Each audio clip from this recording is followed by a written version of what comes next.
Thank you. Hey, everybody. Oh, I'm so glad to be here with you all today. This is Barbara Threecrow, and I'm here live on peopleforpeople.ning.com. And I guess I want to say a fantastic radio broadcast here that we are honored, thank you, Gaz, really honored and grateful to have People for People in our lives, and I really mean that. And I'm glad that you are all joining me. And I was thinking about, why I wrote this book. I wanted to share that with you because that's a very significant part of this.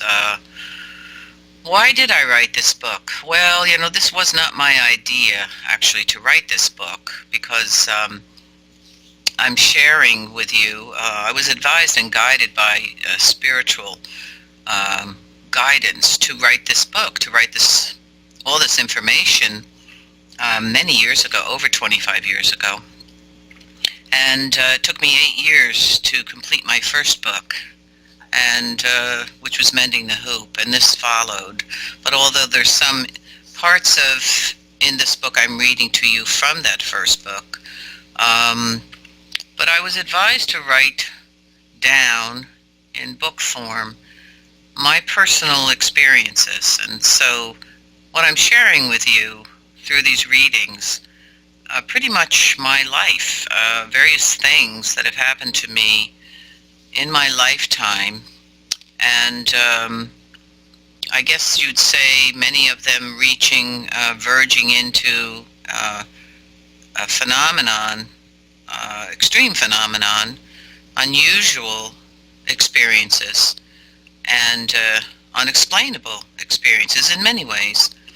And from the beginning of my life, from childhood, continuing up to today, And so I was guided and advised to write down everything, plus other information that would come through during the writing of this book. And I wasn't happy about this, and I'll tell you why. Because there are certain things that happen to us in our lives that may be, I guess you could say, looked at as a little out there or a little unbelievable. They're very real to us. They are our experiences. They are our truth. But we learn very early on, at least I learned very early on, that you don't talk about certain things to certain people. And I guess you're fortunate and lucky if you have someone in your life, in early childhood especially, that you can talk to about these phenomena, the unusual. And that I had that with my grandmother Louise. She was, her heritage was the Nanticoke Lenape, Delaware, plus Celt from the old country. And she's the one who talked to me about the spirits and the little people and the fairy. And she's the one who used to levitate tables and call in the spirits. So I grew up like that. And I had her as my mentor in a way. And I could talk to her about these things. And she kind of knew. She knew I had the sight, I guess you'd want to say that. My family knew. My dad even told me many, many years later that they knew about me, that I had the sight, which is basically where you are gifted with, what is called the extrasensory, additional sensory perceptions, perspectives and perceptions of things, where you can, you are a visionary, or you receive prophecy, or you can see spirit, speak to spirit, see auras, and various other things. And I had that. That's how I grew up. So when Spirit asked me to write the stories to tell my truth in book form. As I said, I was not happy about that because that would put me in a very vulnerable position to be exposed, to expose myself like that to persons who may be judgmental, who may attack me, who may think that I'm crazy. And so, but I did this because the messages were so strong, plus what had happened to me was so powerful in certain circumstances that I'm speaking about in this book, that I realized that I know I'm not the only one on this earth who has received these gifts. And I know I'm not the only one who has had extraordinary phenomena in their life. Visitations or out-of-body experiences or elementals or beings or allies or various things along these lines that does not happen to your average person. And so I know that, but I also know the other side where people are afraid to speak about these things for fear of being judged or fear of being told they're crazy. And of course, there have been, stories and incidences where people have said, hey, I was talking to this being who came into my room, or I hear these voices talking to me, and well, we know that many people have been dragged off with white jackets or put on drugs or institutionalized because of these things that happen to them that are, I guess I'd say a great majority of these is very real. It's very true. So I determined to write my story and share it with you, share it with whomever it was meant to go to or meant to hear.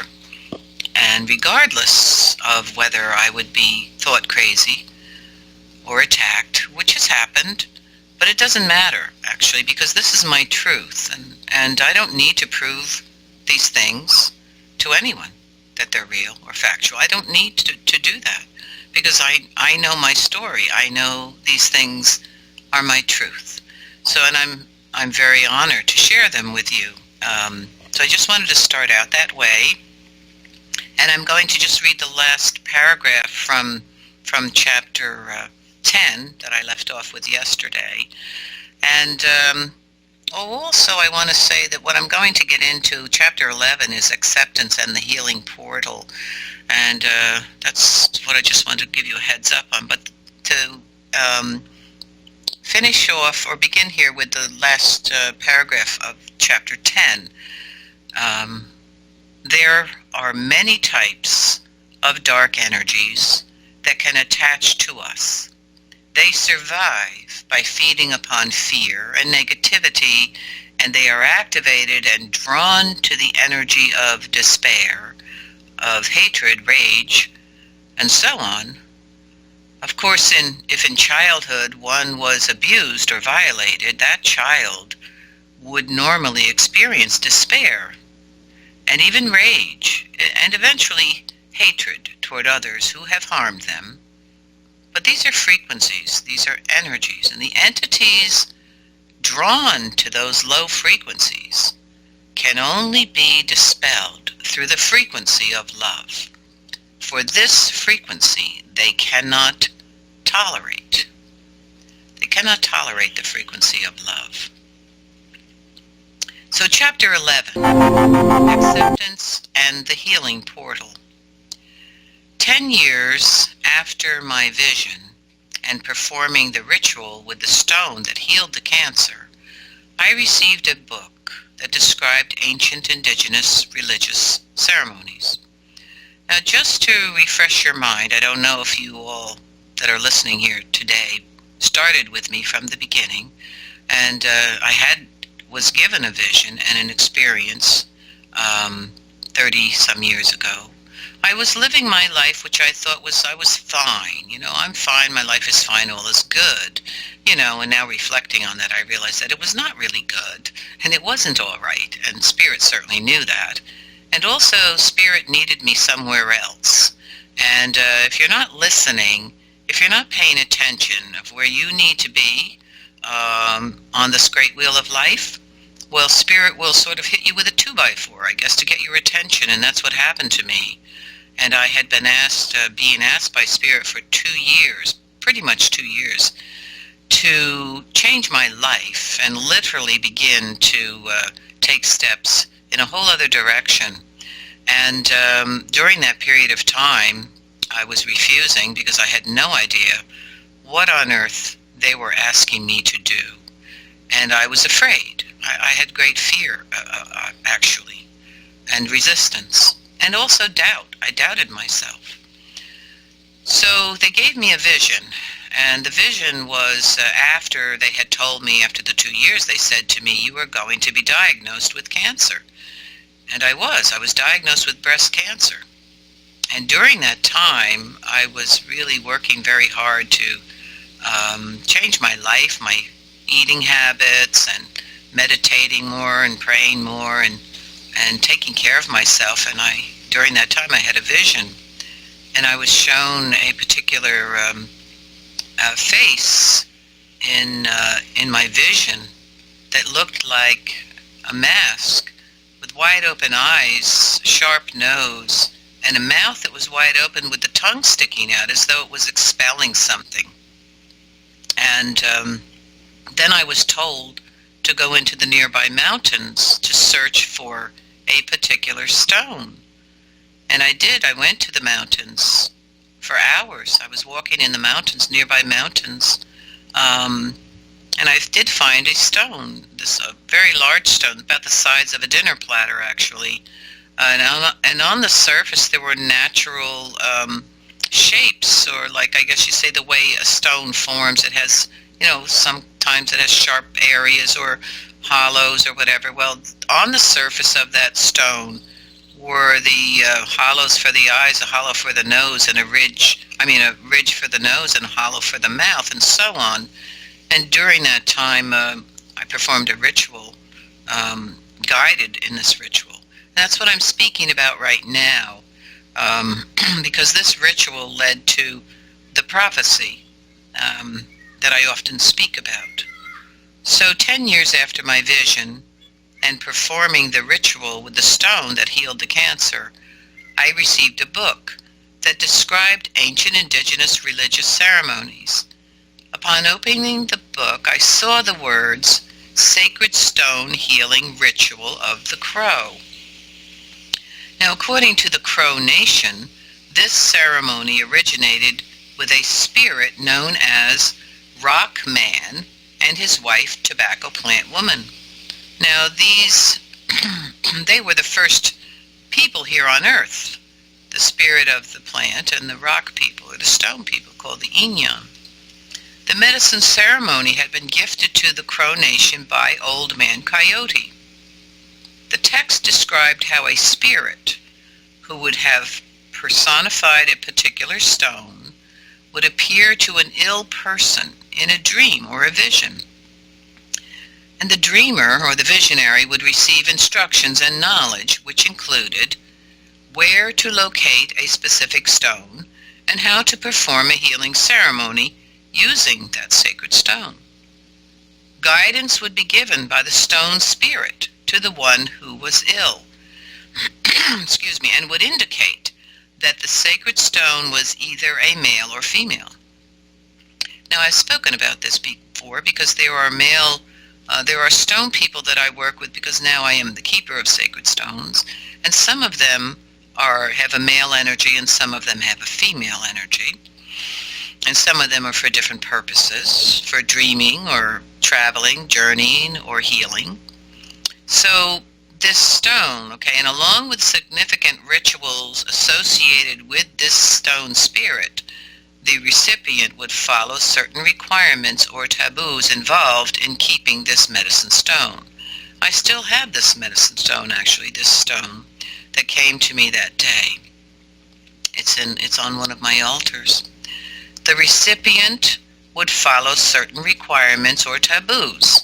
While in one's possession, offerings and prayers were to be made to the stone spirit, who must be revered for their holiness and always treated with proper care and respect.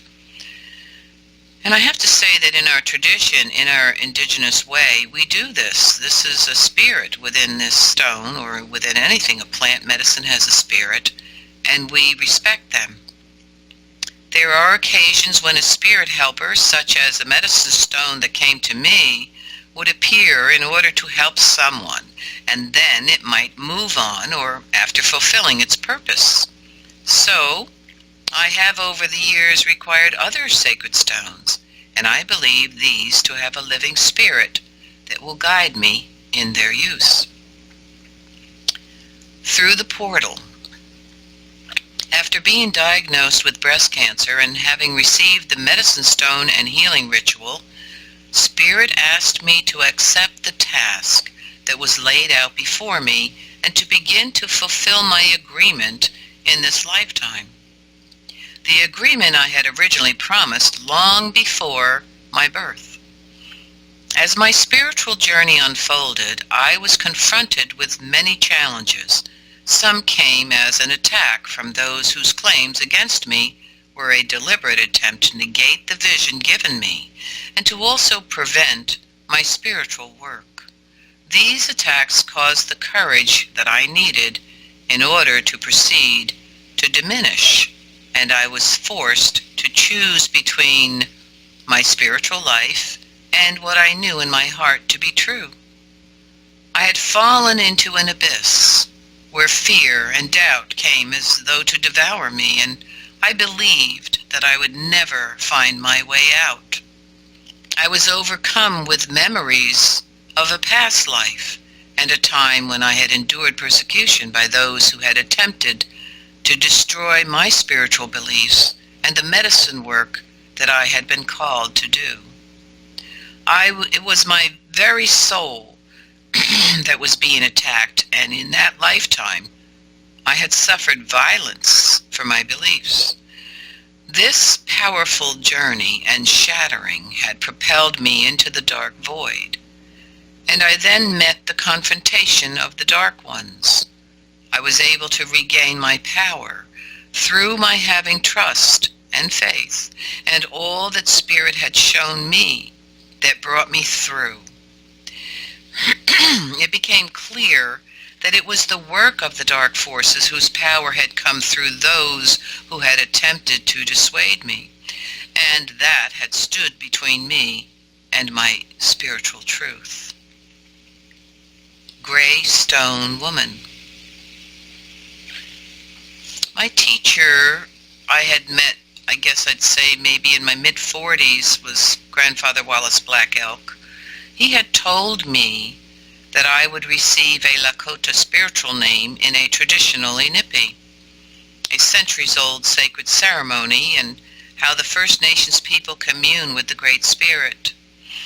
On that day, a small group of people entered the Lenape to pray, and soon the firekeeper brought in 7 stones from the fire and placed them on the ground in the center of the lodge. The blankets were pulled to cover the door, and darkness set in. In the silence, the medicine man spoke. He told me that there would be 4 spirits who had once lived on the earth that would enter the lodge, and that I was to choose one of them who would be a helper and remain with me for my lifetime. The sacred stones gave off a red glow, and a drum beat carried our voices as we sang a spirit song. The medicine man poured a small dipper of water, and soon we were engulfed with the warmth from the sacred stones. He told us the spirits had arrived, and he spoke their names one by one into the darkness. I felt humbled and quietly prayed, asking that the spirit I would choose would accept me. The medicine man went on to describe the healing gifts that each of them carried. I listened carefully as he spoke their names: Yellow Flower, Eagle Flies Round, White Feather, and finally Gray Stone Woman. Now, since childhood, I have had an affinity for stones, and over time I became a keeper of sacred stones, which I use in ceremony. And when I heard the name Gray Stone Woman, I knew this was the spirit I would choose. And the Lakota language translates Greystone woman as Tunkahotawin. Chapter 12, Hidden Truths. There has always been the way of women, a sacred and powerful way. Women held a unique knowledge of medicines. They were deeply connected to the Mother Earth and the sacred feminine through ritual and ceremony. In the past, as it remains today, there are women's medicine societies. Women were caretakers of sacred bundles, and they held the knowledge, the power, and mysteries contained within each bundle, which was unknown to outsiders. Each intrinsic prayer and song is specific to a particular bundle, and the songs and prayers activate the spirits of the bundles, who are called to assist in healing. The sacred bundles are passed from generation to generation in the oral tradition through matriarchal lineage. One of these ancient bundles, kept by a women's medicine society of long ago, contained over 300 sacred items, including bones or parts of animals, medicine roots, and gatherings significant to the bundle's purpose. When this bundle was to be opened during ceremonies, it took 5 women to carry it. And these women would recite 300 songs and the prayers for each of the sacred elements within the bundle. Unfortunately, over time, this and other sacred bundles were either destroyed or sold. I do want to say that this was done all through oral. Nothing was ever written down. This was all through the memory of these women to be taught over generations the 300 plus prayers and songs for each element within the sacred bundle. To the indigenous people, a medicine bundle contains great power, and they believe that honoring the bundles in ceremony is to honor the Mother Earth and each of the elements and their spirits that are within the bundle. That with their vigilance, their prayers to each of the spirits contained in the bundle, they knew that harmony and balance would be maintained, as well as good fortune in hunting and health for their people. Scientific studies of prehistoric cultures have disclosed obvious signs of the existence of women shamans and medicine women, whose knowledge, sacred items, and ceremonies served them in the same manner as that of a medicine man or male shaman. Ethnographers have noted that North Asia has been the heart of shamanism as far back as the 4th century. Originally, women shamans were considered great healers, even in some cases more renowned than male shamans.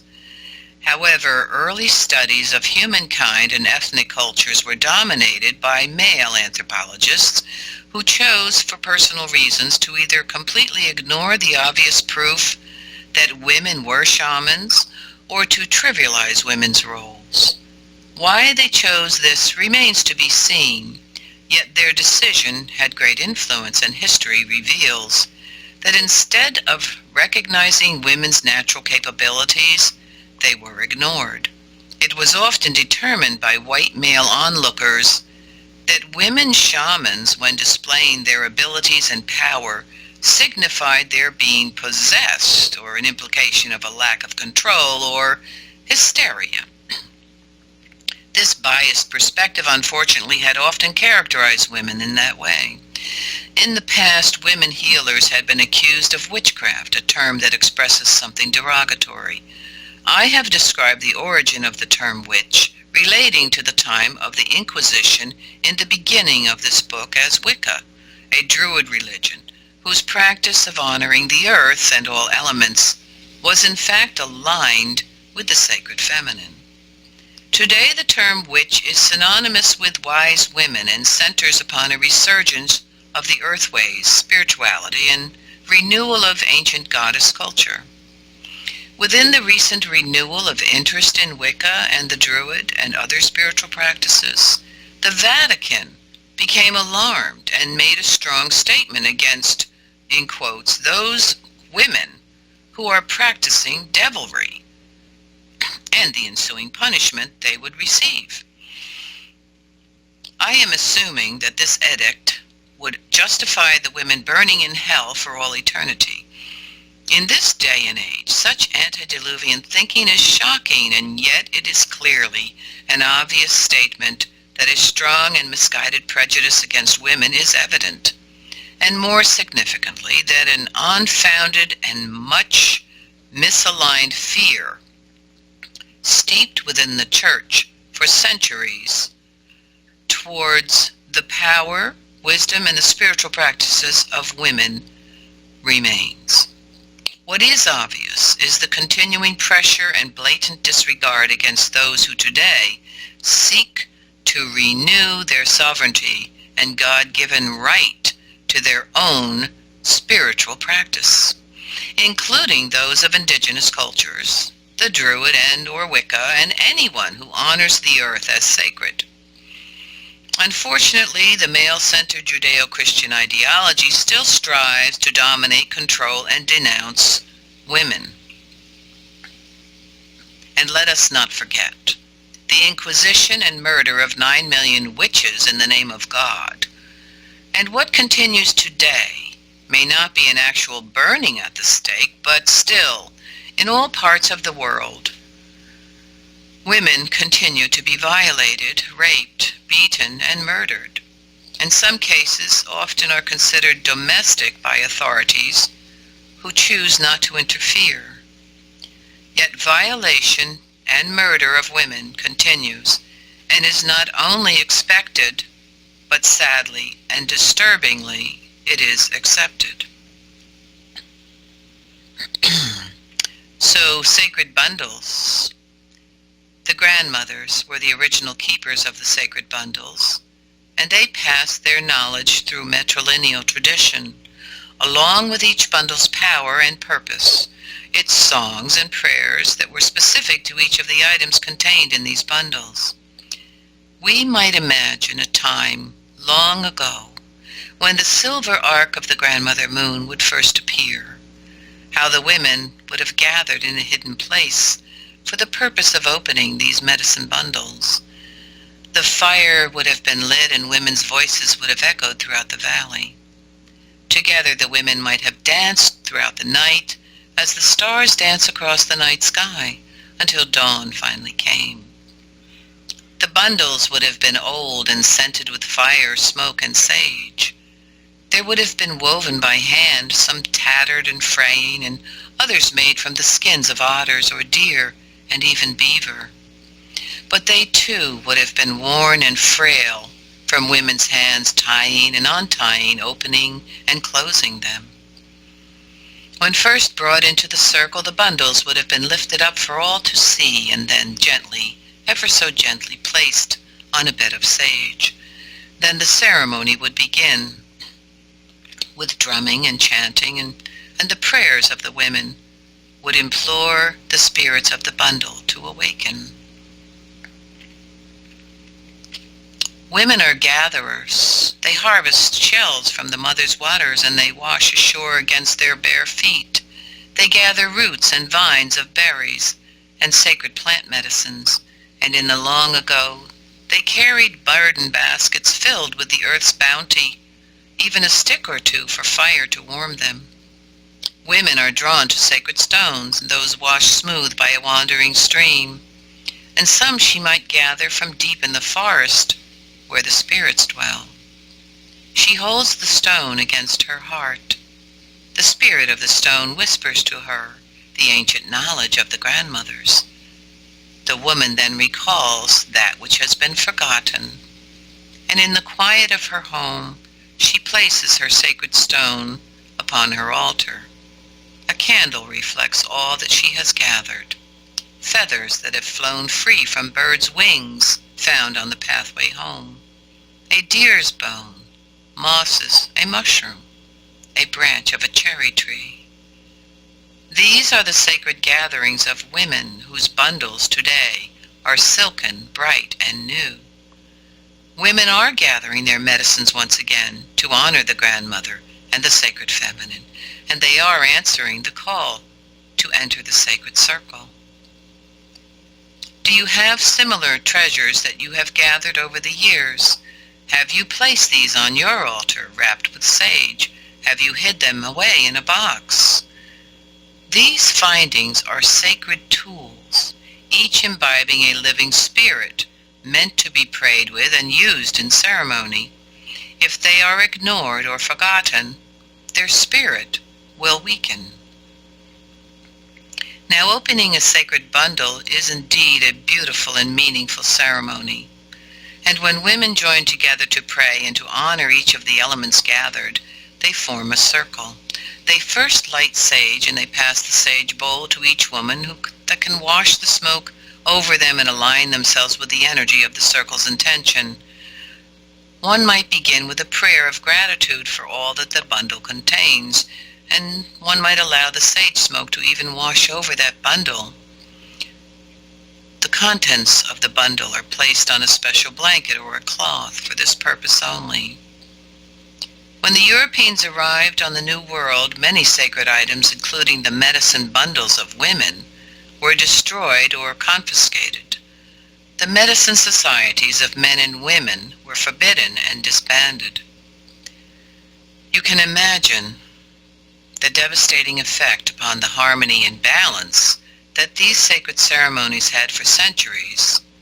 No wonder there was a great sorrow upon our sacred mother, and in the hearts and spirits of women.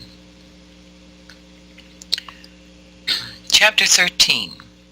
Limited Perceptions.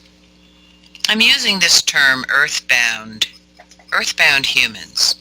I'm going to describe what that really means, because we are all bound here to this earth and experiencing certain things, but to be an earthbound human is sort of described by those who form limited perceptions and whose behavior, due to these perceptions, has had a profound influence through generations.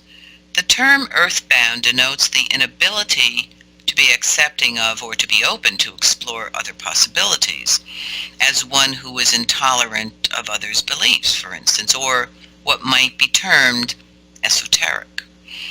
Earthbound is all that the ego dictates and that opposes one's spiritual advancement. An earthbound person would find it beyond their capability, let's say, to forgive or have compassion or tolerance for the differences in others. Earthbound is itself righteousness, where one is ruled by jealousy, vanity, hatred, greed, complacency, fear, and those who believe themselves superior to all others, even nature. For instance, an egotistical person who has an exaggerated sense of self might suffer from impatience, being easily annoyed by others. Now this creates mud, muck, and mire, which I call it's a big mess in your life. Mud, muck, and mire, which blocks your ability to attain spiritual guidance and limits your ability to have any interest or desire for exploring the possibilities that surround us.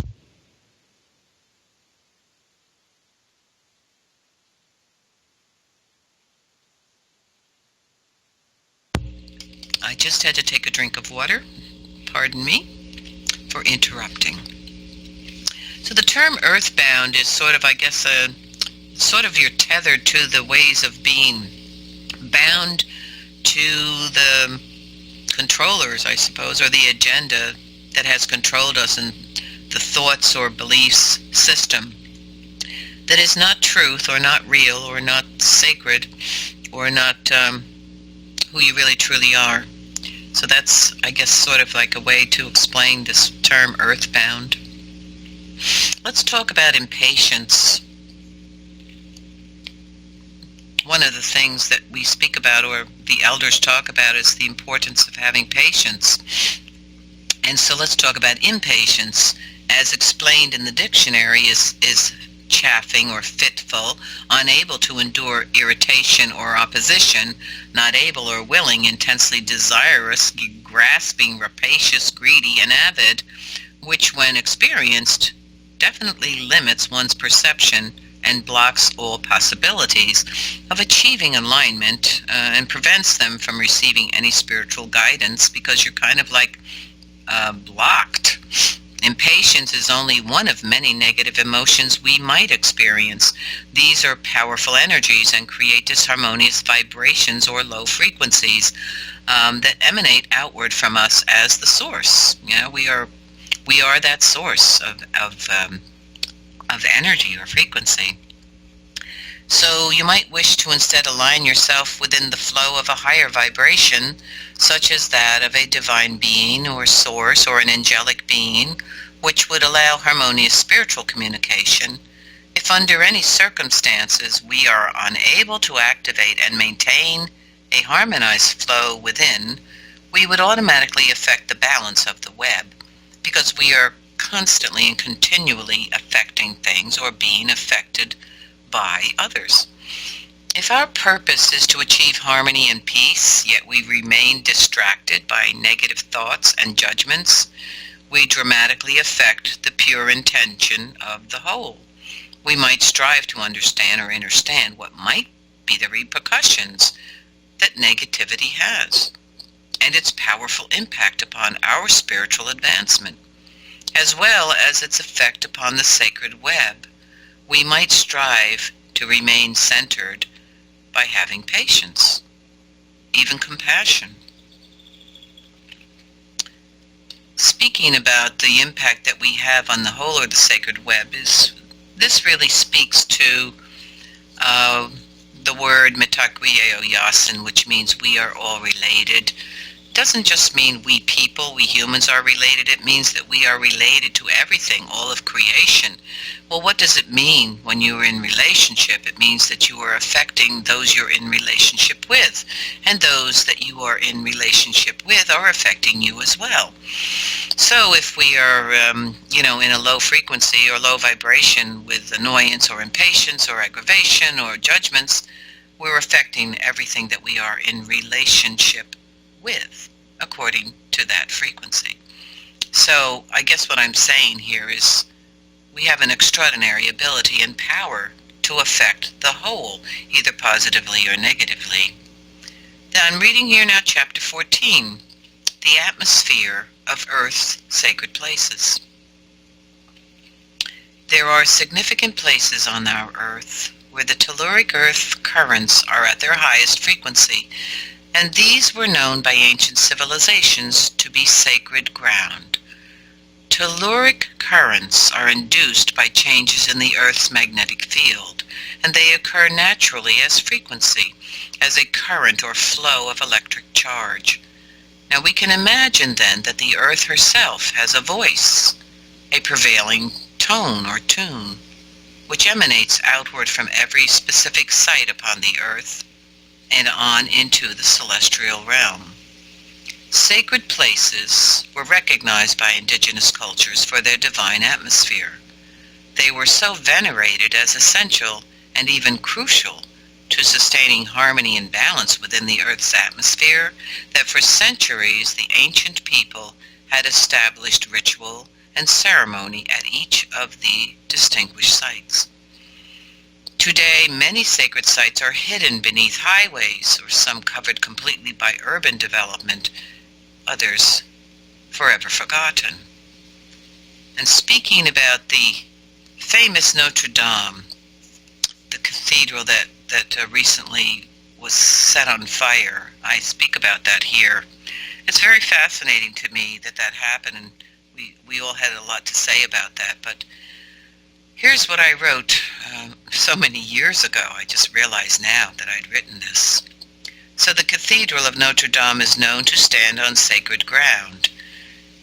The telluric earth currents are at their highest, and the divine atmosphere was originally recognized in Druidic times as the womb of the Mother Earth. The earth beneath Notre Dame was originally a pagan site and dedicated to the traditional Mother Goddess, which for centuries drew pilgrims from throughout Europe.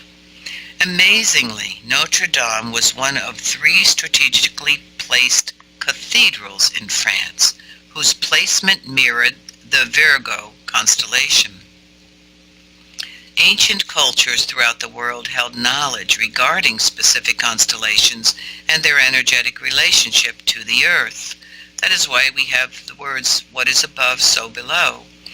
If we can imagine the earth as a sentient being whose enchanting power and vital life force as continually charging the atmosphere, and which was meant to flow unhindered from these sacred places, how, if obstructed, the prevailing mood upon earth, as well as within the universe, would definitely be affected.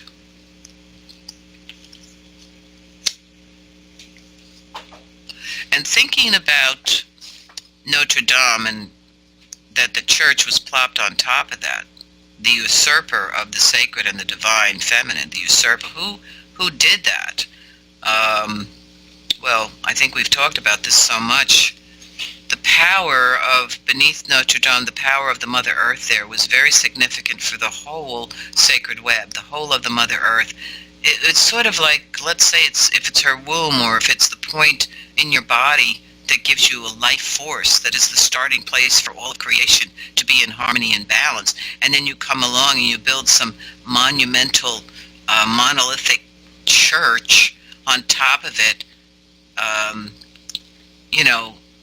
that is built by patriarchy, dominator, organized dogma, religion, that is against the sacred feminine. What on earth would happen? Because that's what happened. Do you think it was by accident? I don't. Of course, nothing happens by accident. I think we know that. I think that plan was definitely sort of like to smother and then to own or be able to control the life force of the Mother Earth there that the ancient people knew all about, existed.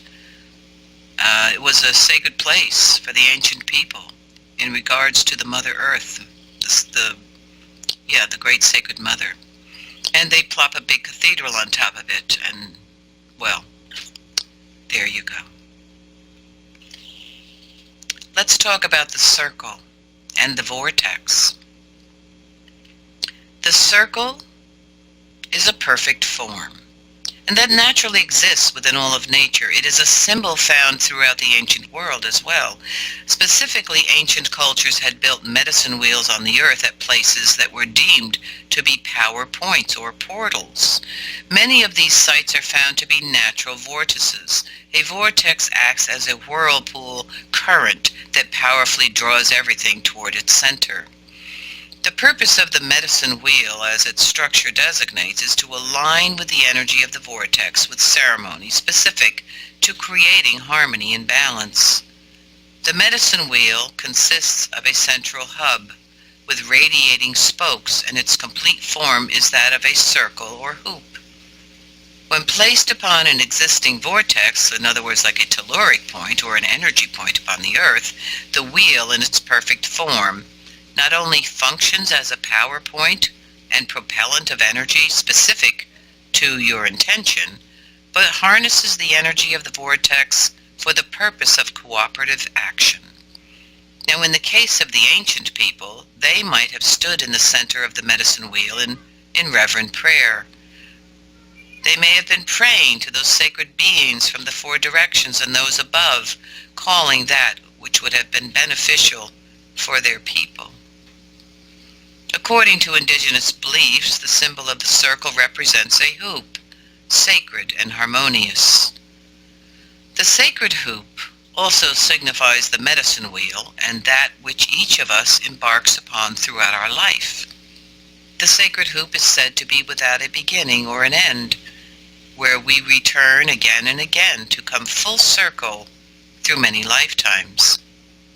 The medicine wheel, the sacred hoop, has 4 stages or 4 directions.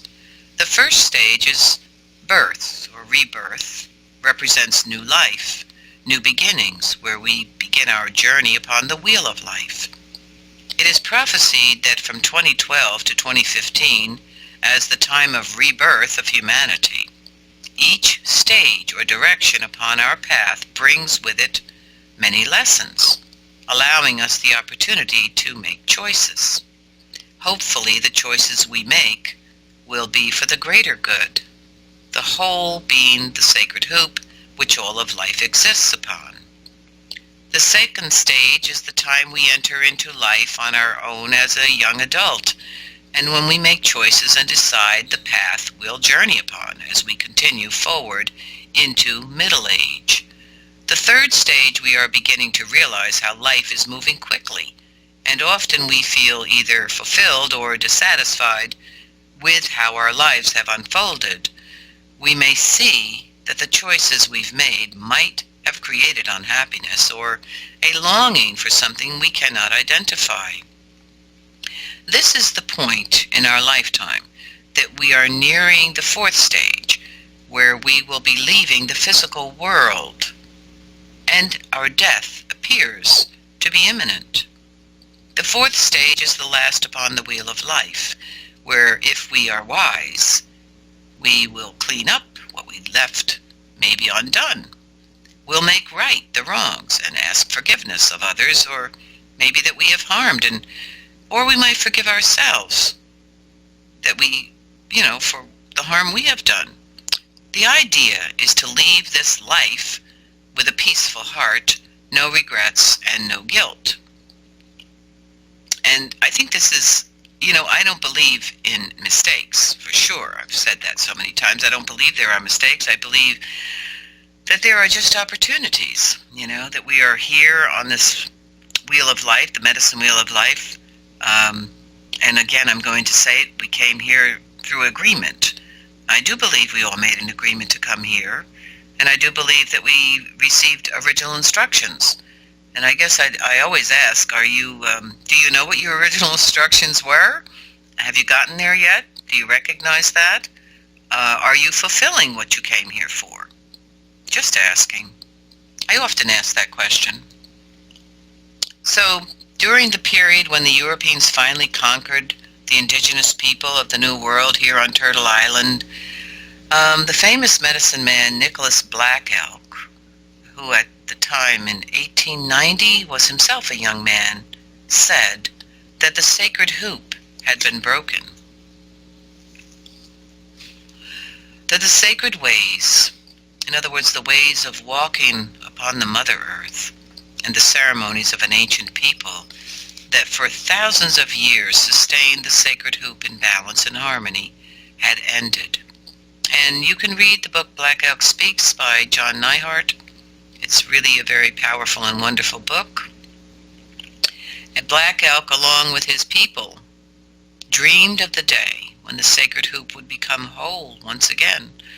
Further information pertaining to the stages of the medicine wheel can be found in my first book, Mending the Hoop.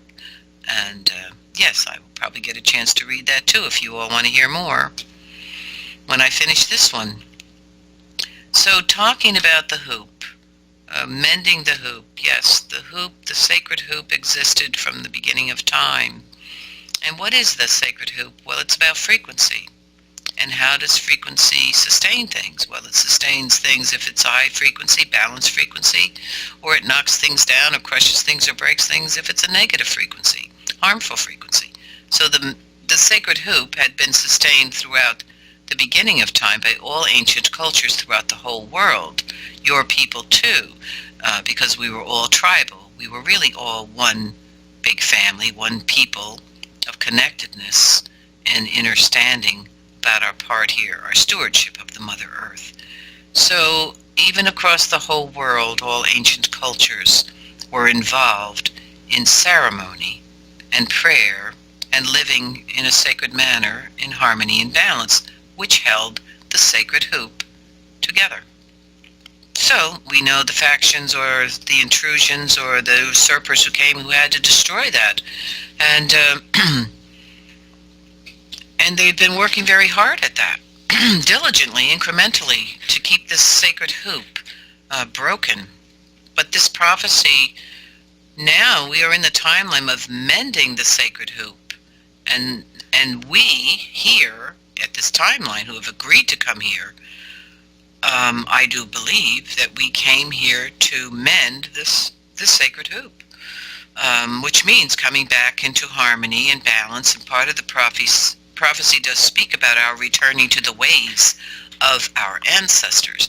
Now, it doesn't mean go back to the caves or, like that. What it means is coming to realize the way of stewardship and our connectedness to everything and our respectful way of living and our, I think the key piece, one really key piece here for me, because another prophecy is unfolding, and it's the title of this book, is the return of the sacred feminine / sacred masculine, which means sometime along the pathway here, I guess the deliberate pitting us against each other to destroy the sacred feminine and the sacred masculine has taken place. Today we find ourselves screaming at each other, hating each other, and fighting each other, not only men and women, but just across the board, it seems. And what is that? To me, that is the plan. And I am getting more clear every day, even at this stage in my life. New light is shining in dark places that I can see even more clearly this plan, how long this plan has been in place, how deeply embedded it is in all aspects of our lives, and which is pretty extraordinary. I mean, we've talked about this here on the show so many times, but I think the level of what we are talking about is becoming more and more obvious to me. I hope to everyone else too. The other part is the ability that we humans were given to affect what has been corrupted and destroyed, or nearly destroyed, taken from us, stolen from us. The capacity, the ability, the gifts that we all were given to put things back in, back into harmony and balance, mending that hoop, healing ourselves, and, disconnecting and extricating ourselves, breaking that chain that has been in place for millennia from the beginning. We have the ability to do that. So that's more light being shown on the dark places where people have been confused or doubting or not sure or fearful or hopeless, believing they're helpless. So this is what we're talking about here when we speak about where we are today, these prophecies unfolding.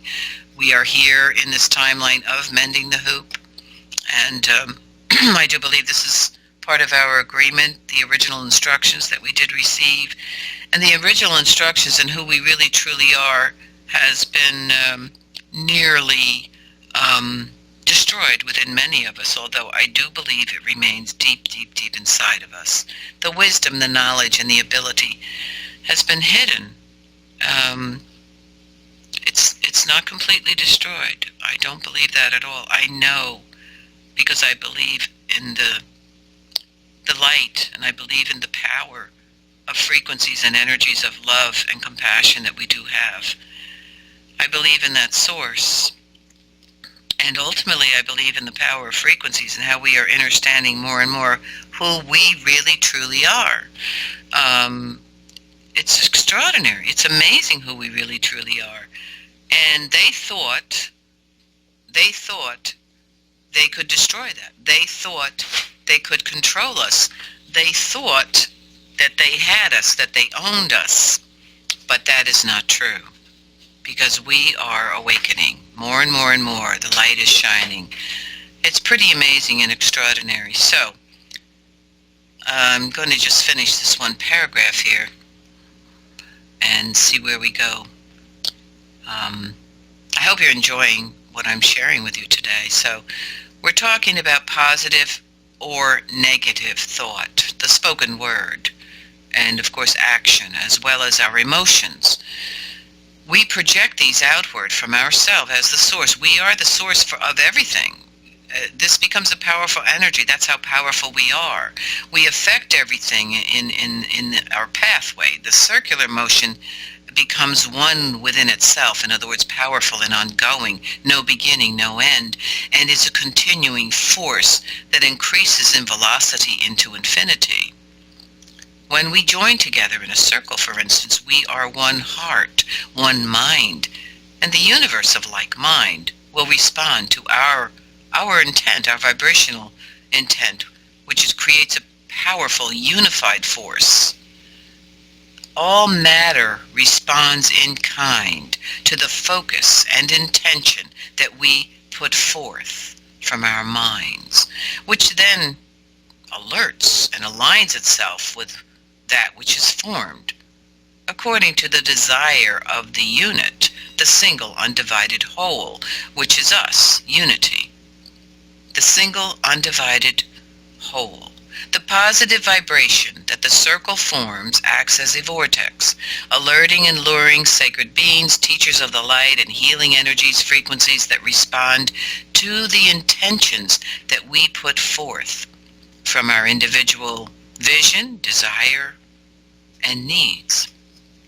In order that we may shift away from negativity and escape the dark forces and successfully raise the vibrations to mend the hoop, participants in the sacred circle must strive to become one heart, one mind.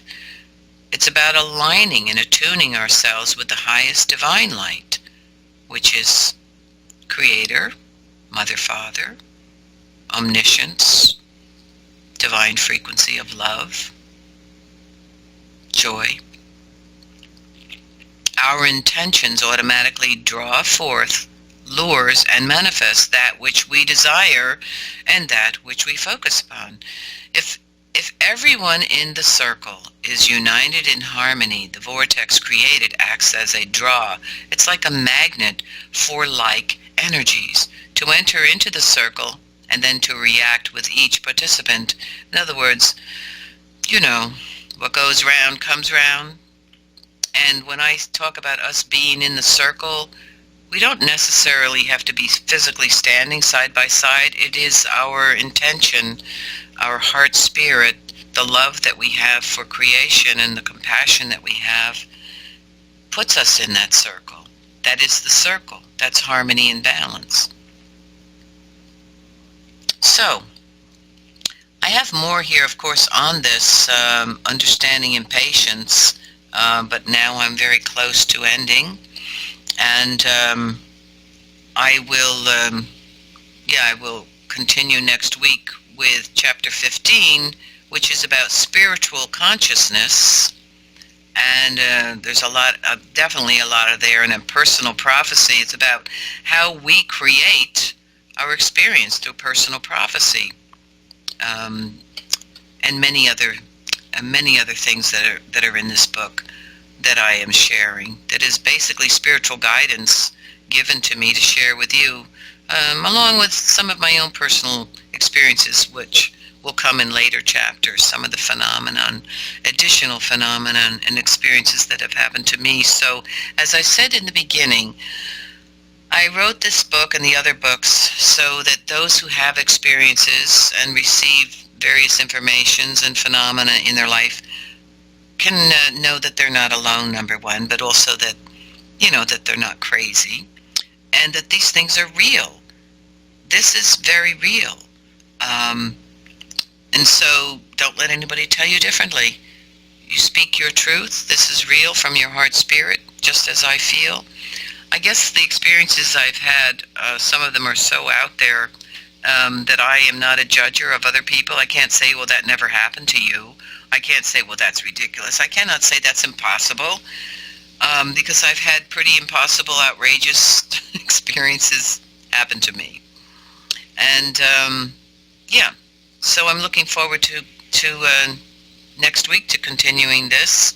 And I hope that you've enjoyed this. And I'm looking forward to coming into the chat now. Thank you. Pilamaya Dokcha.